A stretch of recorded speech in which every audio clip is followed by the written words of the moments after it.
The Office of Special Prosecutor, they say they see it all. Like an eagle, they have eyes everywhere, and they can see that we are heading for doom as far as corruption in this country is concerned. However, they have a problem. Their wings are being clipped, and they have a difficulty stopping the corruption. They will, however, continue. Question: the special prosecutor, a partner or an enemy of the state? As there are jubilations within certain circles and government associates over the problems that the special prosecutor appears to face, is the special prosecutor fair in the manner it suspects a ganging up, potentially, of judges against it in the execution of its mandate? Today, don't change your dial. Keep it right here, and you will enjoy it. We're back to Torrentco, a company that was formed how many months, and then it seeks to take a very critical state asset, the Tema Oil Refinery. CSOs in the oil industry gave a prompt in the same similar fashion they did with Ejapa, in the same similar fashion they did with that company that appears to have taken your money away but didn't give you electricity, PDS. Now, the Attorney General steps in, and the Special Prosecutor also steps in. About 6 months after these CSOs, Imani, ASEP, began to make the noise, the Attorney General says it has found out, indeed, that the company was incorporated on a holiday, the 1st of January 2023. But the Registrar General does not work on holidays. A lot of things smell exactly what Imani said: smoke and mirror. The company does not have the capacity. It appears to have only some 500,000 Ghana cedis, seeking to take over an asset for which assessment professionals say requires between 300 to 500 million United States dollars. Some others actually say require 1 billion United States dollars to bring Tor to what it ought to be.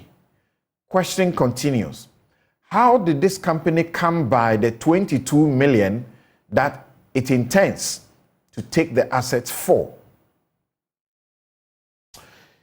Lithium, our new gold. And we're signing agreements already.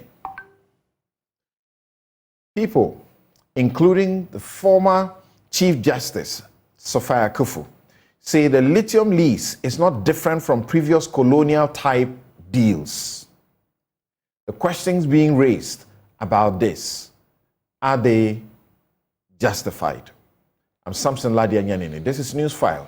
It's your most authoritative, and we mean it when we say that, news analysis platform. We'll be right back.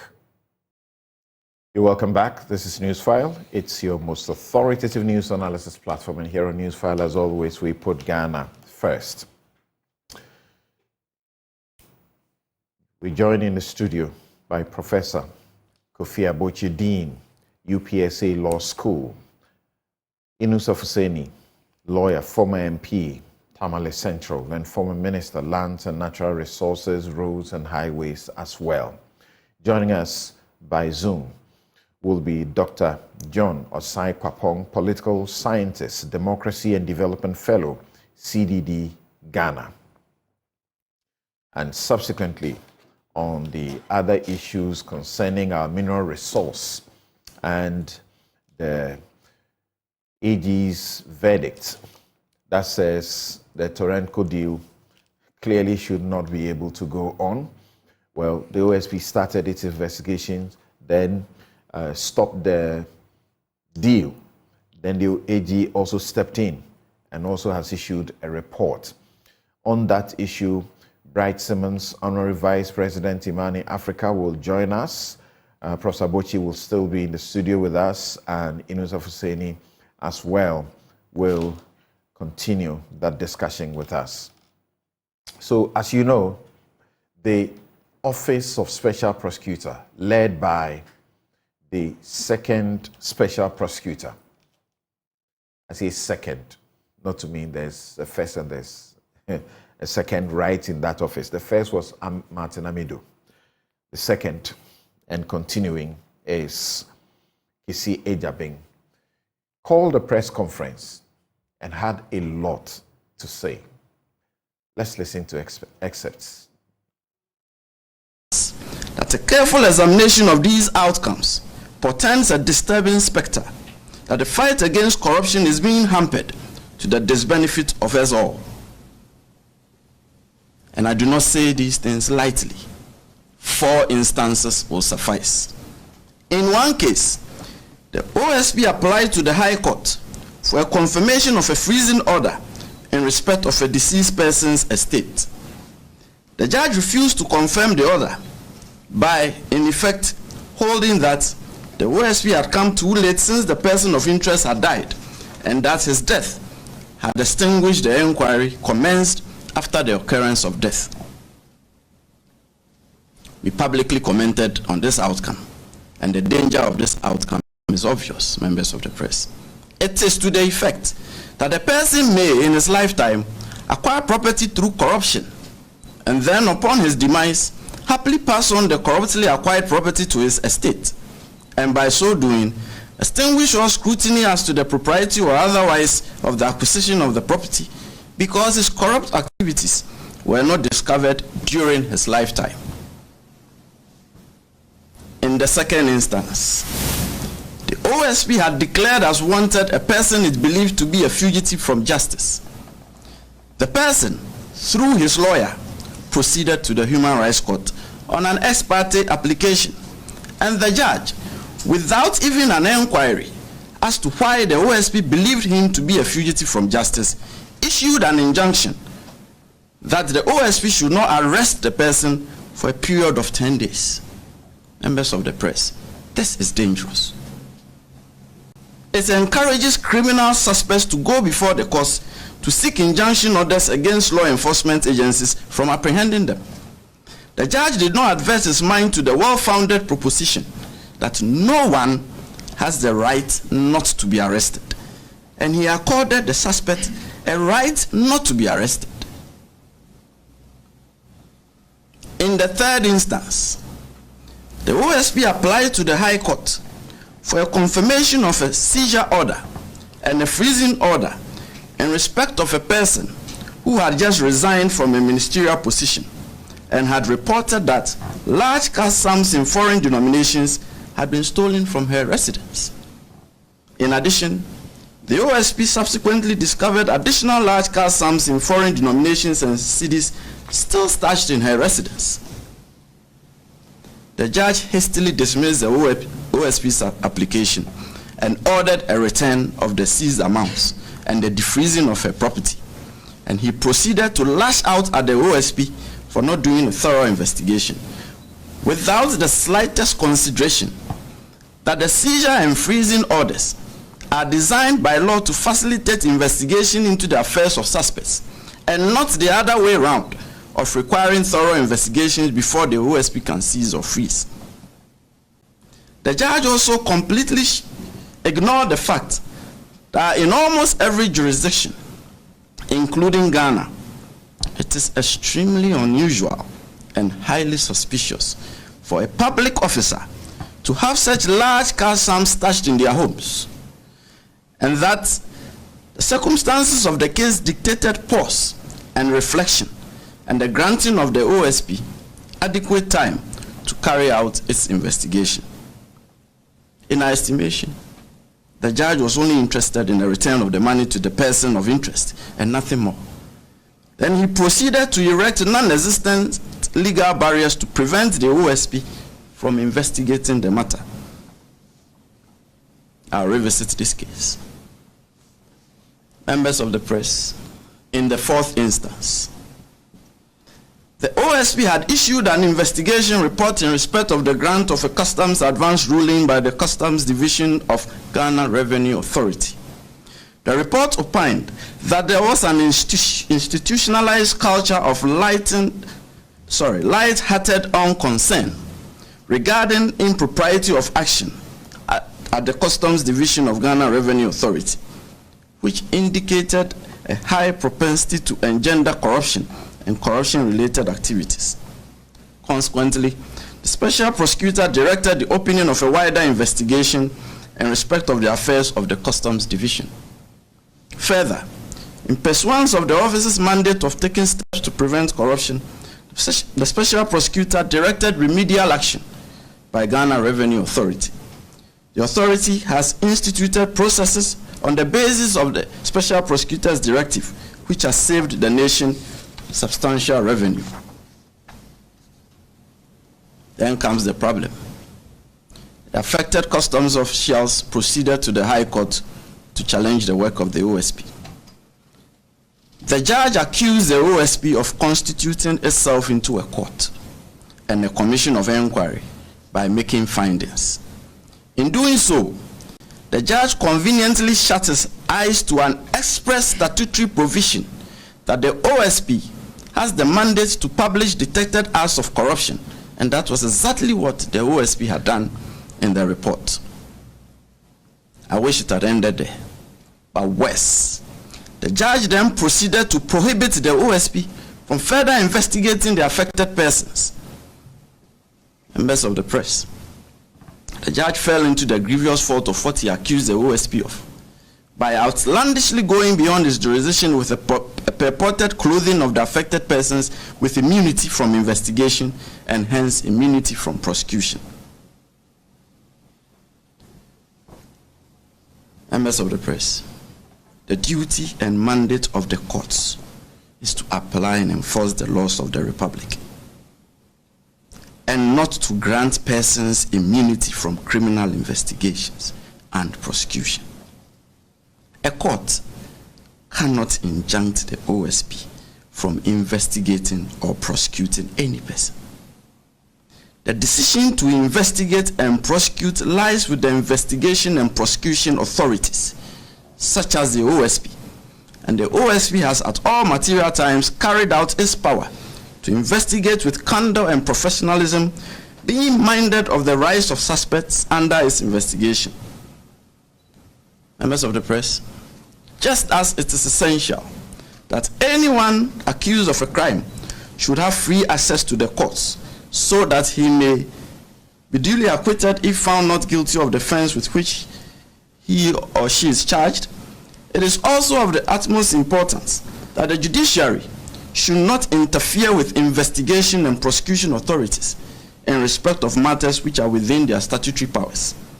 It will be gravely inimical to public policy, the fight against corruption, and the administration of justice if the court stepped into this arena to decide who should be investigated, who should be prosecuted, and who should not. That is not the function of adjudication. The danger of this startling decision is again quite obvious. A judge has in the process granted two persons immunity from investigation. That's the Special Prosecutor, Kisi Ejabing. So let me begin with Professor Kofi Abochi on what his thoughts are on the OSP and its mode of what it does. To start with, the OSP acknowledges that it has adopted what is a novel policy.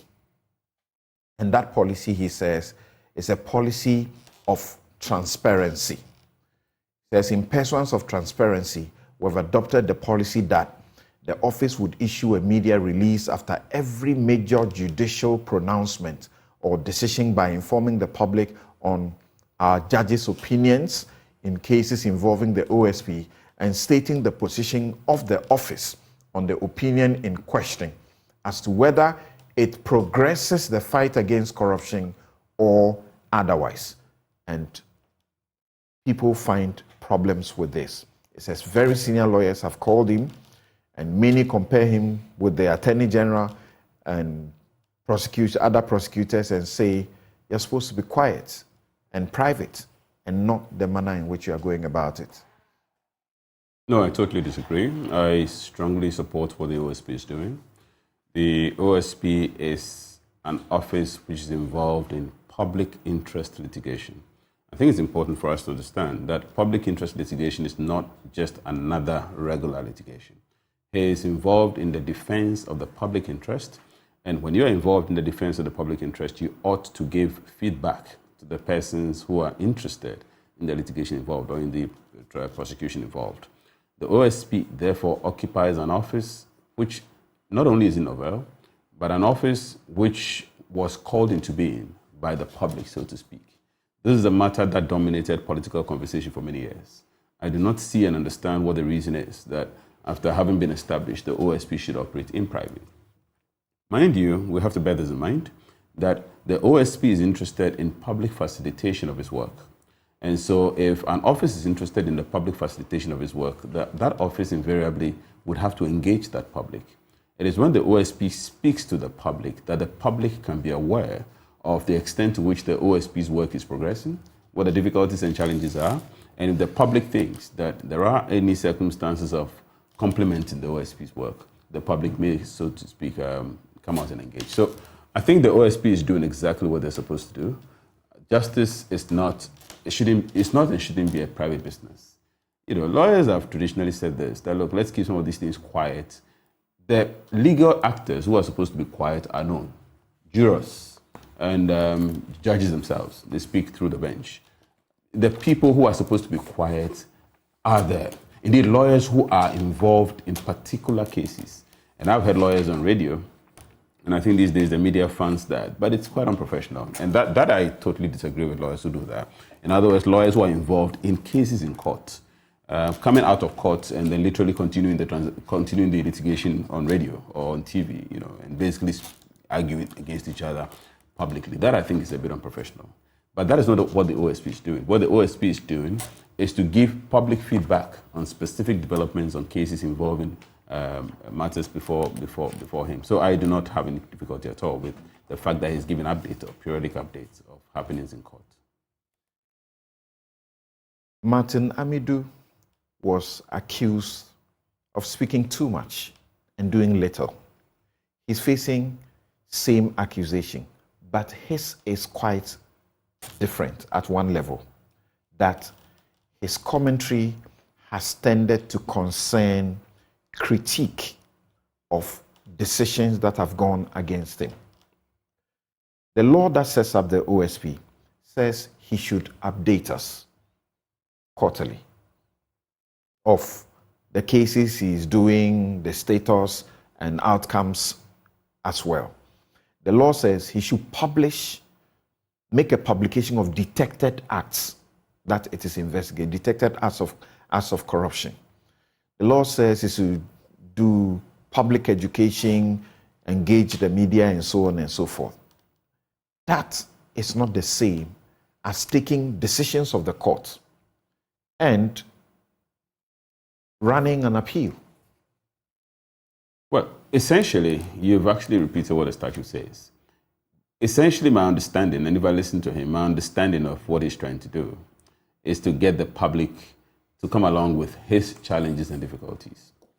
I can understand part of the concerns that some lawyers may be raising, and the concerns may perhaps be the seeming direct critique of particular responses of the courts and particular courts. You know, the specific isolation of particular judges and particular courts in the circumstances of some of the challenges that he's facing. I think that the OSP is an evolving institution, and I think we need to understand that. I think Mr. Kisieja Ben has very little template, if any at all. Perhaps the one left by Mr. Martin Amidu. Beyond that, he doesn't have much of a template. And in this context, perhaps he doesn't even have a template at all. So we can understand some excesses which may be unintended, but fundamentally, if you look at what he is doing, he is trying to keep us abreast with happenings and events in the court.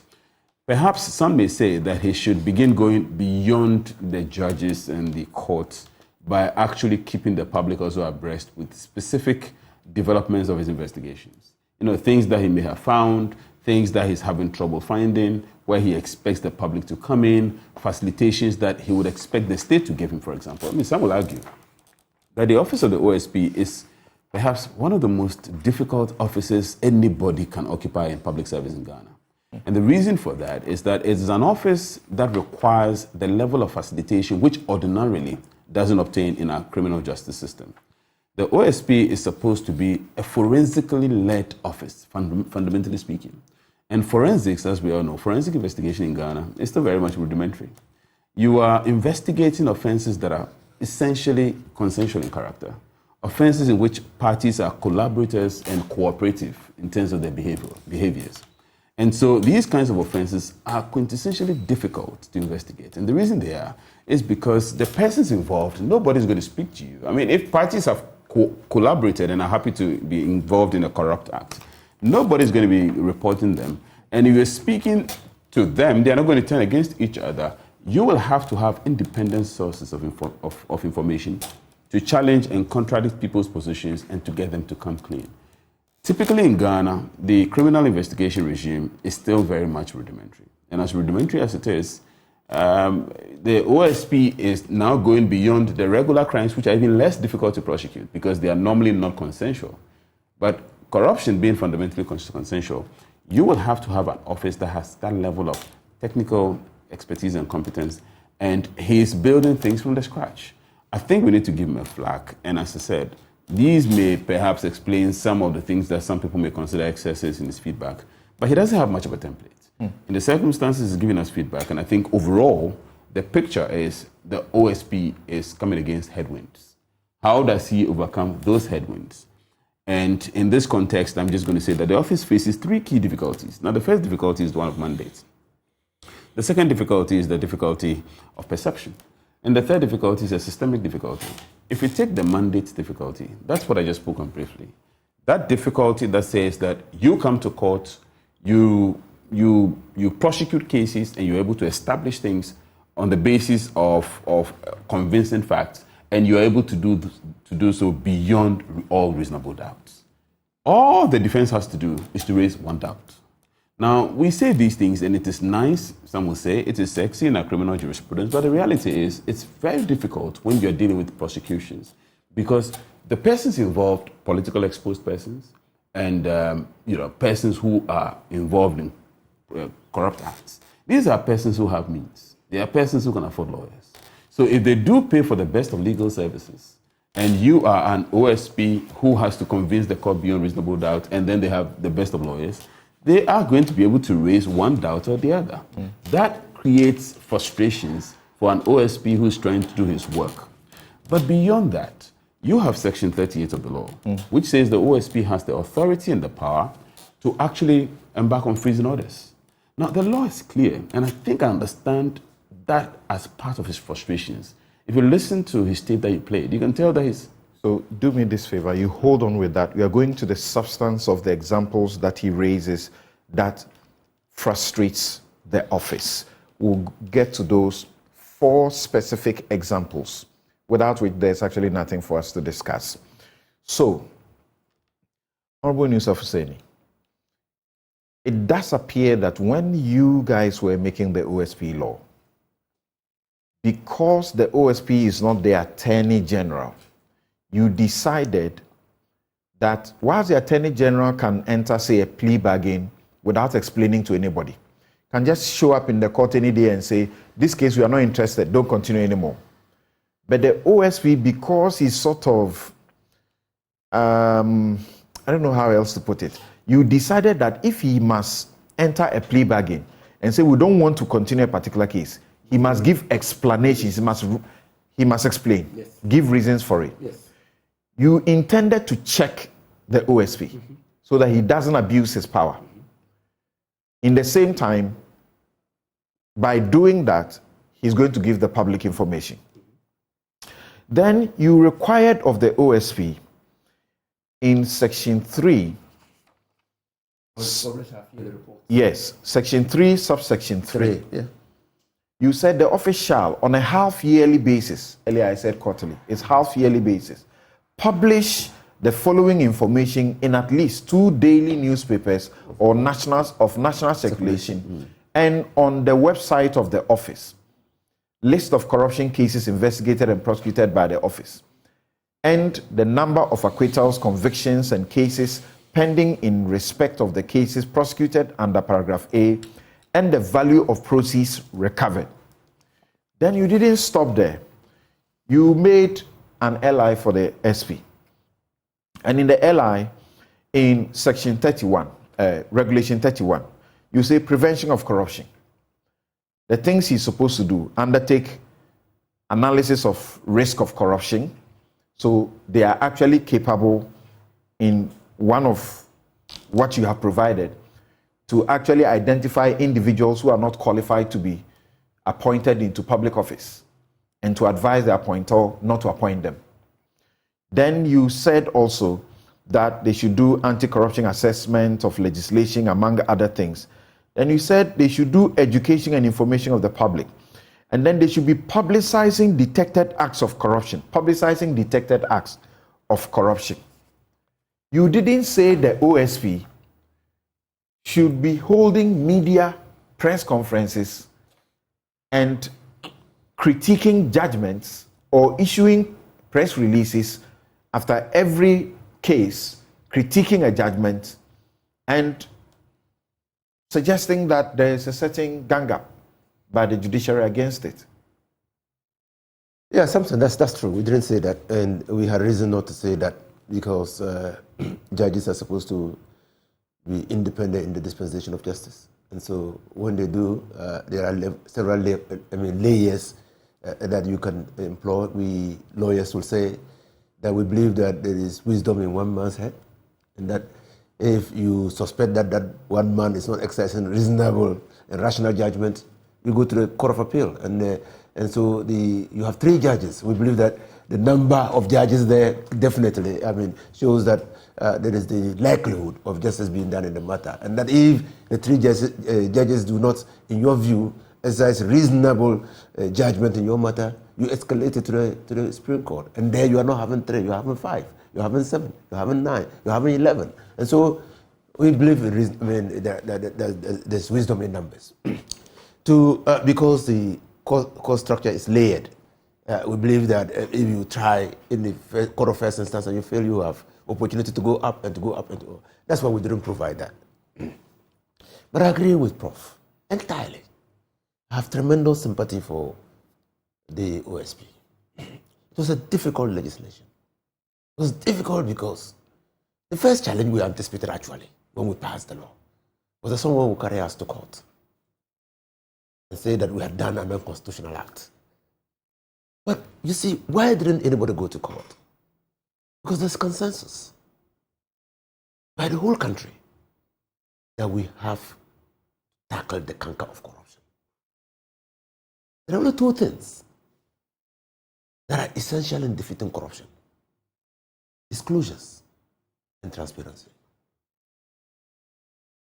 So, yes, the special prosecutor used unconventional means to vent his frustrations, his lamentations, the obstacles that are being put on his way. He says it's novel. It's true, and indeed it's novel. It's not been aided because he's a lawyer.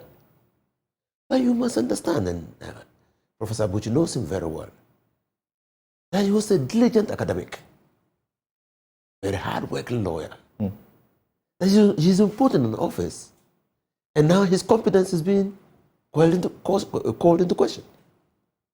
He's fighting to protect his own reputation and integrity. The office itself has great difficulty. I was the first person to criticize his appointment. Because I know what corruption can do. Corruption can be deadly. Corruption can be destructive, not only to the economy, but to the individual. Several anti-corruption fighters have been killed. Judges, journalists have borne the highest brunt. Corrupt people, killed them with impunity. The Malta case is still pending. So when he was appointed, I thought he had a very young family. And that family itself was now vulnerable. He himself was vulnerable. I didn't anticipate and think that a political party that had made it an issue in which Ghanaians bought into will work to frustrate the operationalization of the office. I didn't think that would be his problem. But now that is what is happening. See, we forget one thing. We look at what OSP is doing as if it's the normal criminal prosecutions or private cases that are being conducted in court. No. This public interest prosecution. And all of us are interested. The consequences of just prosecution and conviction are die for the convicted persons. They will be barred from office for almost forever. That they will be shamed. The shame will continue to their families. That they will lose all that they have got through illegal activities. So the consequences are dire. Now you have and Prof is perfectly right. We have been lawyers, we practice in the courts. These people are heavily resourced. It is not only that they can afford the best of lawyers, it is that they can also corrupt the courts. I can say that because I'm a politician. You might not say that because you are dean. Yes, they can also corrupt the courts. And we know that under the committee chaired by Honorable Mohamed Mumuni on corruption in the judiciary, the verdict was quite clear. There's some level of corruption in the judiciary. Anas Armiya Anas expose also confirms corruption in the judiciary. The former Chief Justice Anim Yeboah, during his vetting, said he could accept a goat from a friend, provided a friend did not have a case before him. Corruption in the judiciary. These people have leverage. Anything can happen in court. Yes, I've read the Constitution. The prophets here. In the whole Constitution of the Republic of Ghana, there is no provision barring an investigation into the conduct of a president if he's engaged in corrupt activities. There's only a provision barring prosecution while in office, but no provision barring investigation. So how can the court, by extension, grant an order prohibiting the continuing investigation into a matter? So first I was saying, let's look at his policy, which he calls a novel policy of being transparent and commenting, or as it were, making releases particular to rulings or judgments. Yes. We'll come to those issues one by one. Yes. You say the office itself is novel. Yes. And if they are embarking on this novel transparency, journey, it's also okay. It's okay. It's okay. They are lawyers. They are the lawyers speaking for the GBA who say, I won't do what the OSP is doing. If I go to court and I don't win, I will focus on the appeals till I have exhausted everything. I won't be commenting publicly. And that's what the training of lawyers is. You shouldn't do that. The GBA's spokesperson says the special prosecutor should take the example of Godfrey Dame. When Opuni's trial, for example, where there was supposed to be a retrial, there was an order by one judge that the case should be started all over again. The Attorney General was not happy. He said he didn't come to the public organizing a press conference. He went to the court and got the court to change the decision. That's what the OSP should be doing, not talking in the public and criticizing judgments. So talking in public, is it mutually exclusive of going to court? Is it mutually exclusive? Are they suggesting that you can do both? Many have said prosecutors, It might be prosecutors unethical. are known to be reserved and hardly will comment on matters that they are dealing with in court. But this is a special prosecutor. Not so. Special. Yes. We didn't say prosecutor, we said special prosecutor. And so, and we took steps in the law. Give him operational independence. Okay? So he doesn't need a fiat from the Attorney General to organize a press conference of the nature that he did.